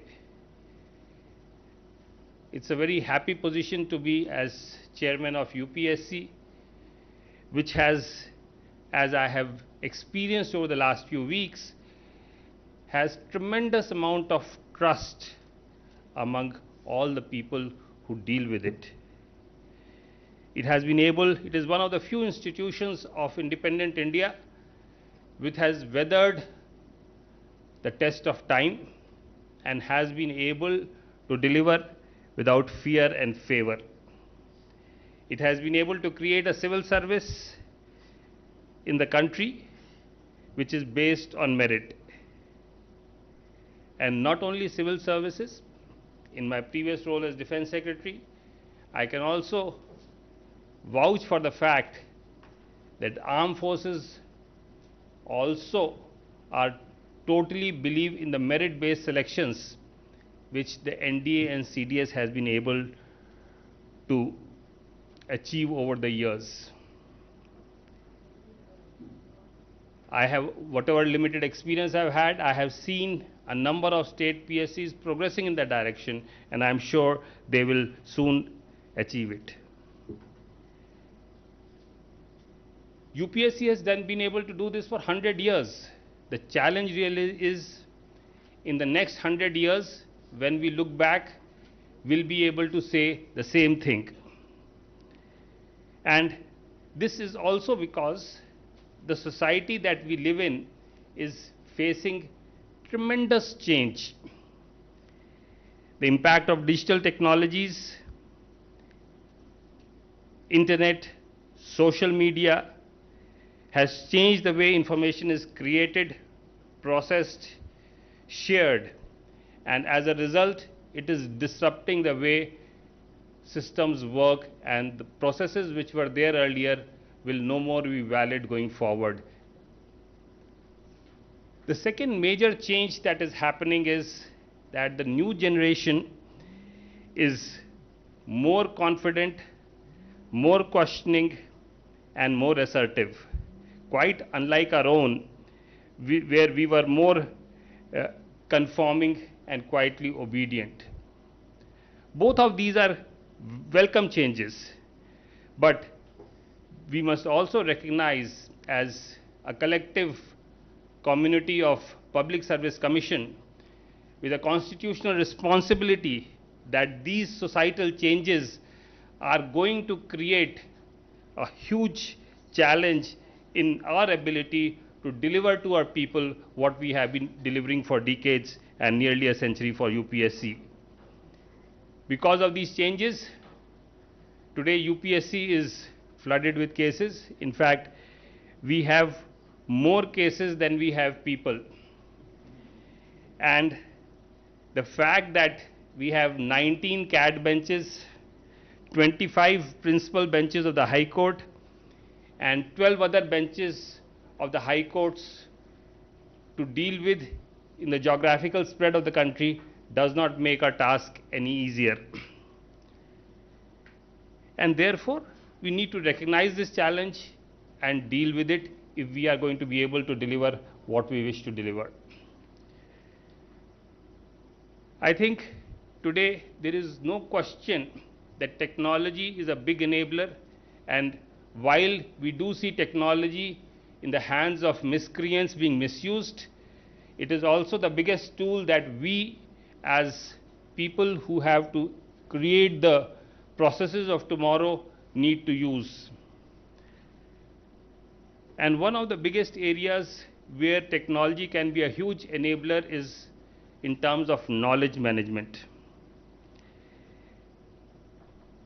Today, databases of judgments, creating institutional memory, ease in preparing affidavits, and so forth. A large number of things can be undertaken using digital technologies, which will significantly reduce the drudgery and time taken in the ways we used to do in the past.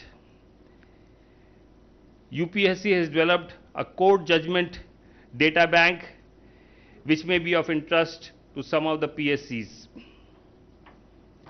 A mention was made of artificial intelligence and large language models. And in terms of knowledge management systems, large language models have dramatically changed what is possible. In fact, the Honorable Supreme Court has already started an AI-based system for drafting their own judgments. In the UPSC, we have recently initiated a process of developing AI-based tools for several of our processes, because a number of our processes can benefit from these large language model-based tools. One of the important one is developing AI-based analysis and processing of large number of disciplinary cases that we receive, and it would be possible to discharge that responsibility in a much faster manner.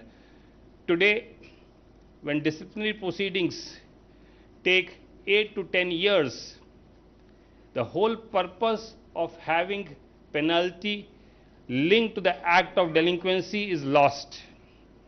And it is imperative that whatever the punishment is, needs to be delivered as close to the time of act as possible. And PSCs can have a significant role, and AI-based systems can actually enable this in a very big way. This is one role which is sometimes not talked about so much with respect to PSCs, but can make a huge difference to the overall governance and the vision of efficient and professional civil service that the Constitution bestows upon us. The second important technology enabler is with respect to transparency. And time has come that we cannot be shy of sharing information. If we do not share, people will share misinformation. And misinformation is a big nuisance. And fact-checking units are totally failing in able to create the false narratives that misinformations can create. Therefore, the only answer to ensuring that these false narratives and this criticism that things are not fair is greater transparency, and we need not be shy of that. The third thing which technology enables, given the large number of stakeholders and aspirants that we have, is direct engagement with stakeholders in a way in which physical world could not have done. Honorable Minister spoke about online dispute resolution, and today we could look at the possibility of seeing if some of the mechanisms could be sorted out outside the legal mechanisms so that the people are able to move forward and find solutions. We could use AI chat box to ensure that a large number of people who have approached me since my taking charge is about simple queries because they do not know how things work. And AI chat box should be easily be able to resolve some of these issues. Let me come to the last part of my third point, and that is about process reforms. And let me make a slightly different point here. Under the Constitution, one of the mandates of UPSCs and state PSCs is to decide the principles to be followed in making appointments and promotions. Over the years, we have followed a traditional system where greater emphasis is given on seniority over performance. However, there is a sense of distrust implicit in this principle. As our country moves on the path of development, which has not been known for the last 500 years or more, as we go on to envision to become a global leader of sorts, and for which efficient and professional civil services have to be the backbone of our system, our public civil services will continue to come under public scrutiny for outcomes. And the question that I pose is whether it is time to consider a stronger focus on performance while ensuring that the core principles of neutrality and integrity are fully preserved. Performance should not be a backdoor for counterbalancing neutrality and integrity of the civil services. The second important process reform that I would like to offer, or would like to offer for your consideration, is the need to be greater, to have greater responsiveness.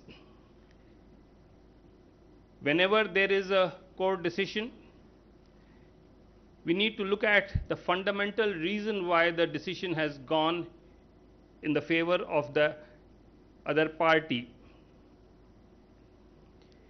And we may consider looking at suitable reforms that the core issue is resolved, and this could thereafter reduce the number of cases on similar matters, because it has been my experience in the government that very often similar cases continue to come one after another because we fail to correct the policy guidance that has come in initial one of the cases.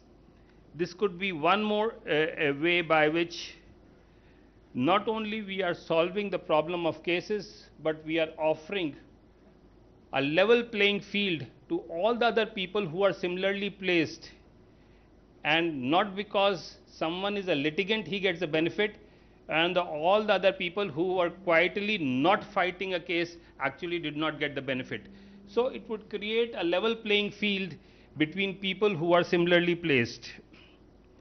Lastly, may I suggest that, and as has again been suggested by Honorable Minister and Chairman of Telangana PSC, it's time that we pool our heads together, pool our resources together, look at the similar challenges that are faced by PSCs in large, and try to come up with common databases, common knowledge base, common ways of dealing with common problems, while ensuring that none of the constitutional autonomy is anyway compromised.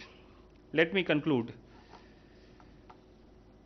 It goes without saying, in a democracy, PSCs are the silent sentinels that ensure that merit, fairness, and integrity remains the foundation of governance. However, the legal challenges which are faced by UPSC or the state PSCs call for reform, a reform that needs to address the 3 T's, and these 3 T's are: we have to ensure trust, we have to ensure transparency, and we have to use technology. And I'm sure that the deliberations of this conference will help us move forward towards all these 3 T's. Thank you very much. Jai Hind. So thank you very much for your insightful address, sir. So way forward and the road ahead you have clearly demarcated, and it will be very useful for us to go ahead in that path, because you will be with in this appointment for next 5 years with all of us. So it will go a long way in shaping the path you laid out. And we have huge databases with us. Like Telangana itself has more than 32 lakh job seekers database. Likewise, every state has a big database. Court cases, Telangana itself has more than 1200 cases. Like that, all other states put together, we may have some 30,000-40,000 cases put together. With blockchain and AI put together, it can spin off any kind of strategies to counter any kind of counters people are filing against us. So with our Honorable Minister, he has been a reform-oriented minister. He is not a regular politician. As I was telling, he is more of an officer-like politician. So we can ask him to help, because Hyderabad being one of the most important IT centers in the country, if not number 1, it is at least number 2 and number 1 always in most of the cases. We are always in competition with Bangalore. So they can help us to create this kind of database for any kind of information churning, data mining. We can have and create a wonderful platform where we can get our answers for whatever problems we have. So thank you very much for both of you for having come here and given this kind of assurance and also way ahead. Thank you very much, sir. Now we'll break for lunch and quickly join by 3 p.m. so that we will not lose time, half an hour. Huh? Here only. Lunch, working lunch. Yeah, that you can. Yeah, will mementos. Yes. Thank you so much, sir. May I request Professor Sri Krishnadeva Rao, Vice Chancellor, sir, to hand over special mementos from Nalsar University of Law to the Chief Guest, Sri Ajay Kumar Garu.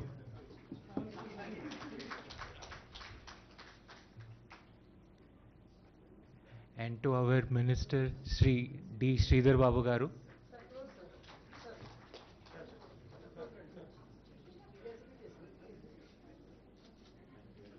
And TGPSC Chairperson, Burra Venkatesham Garu.